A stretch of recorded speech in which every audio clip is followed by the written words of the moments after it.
लाग जाए, जा हमरो उमर, जा हमरो उमर, जा हमरो उमर तोहरा के लाग जाए, जा हमरो उमर तोहरे के लाग जाए।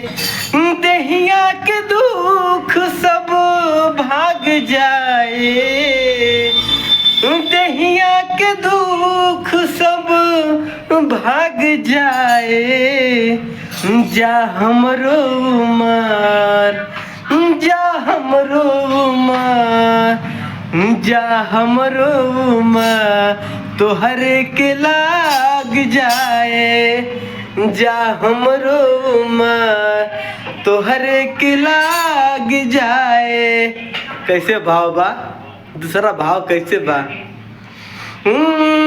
कहियो कोरवे में बीतत रहे रात हो,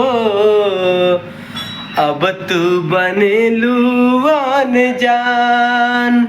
हाँ कहियो कोरवे में बीतत रहे रात हो, अब त बनेलू अनजान।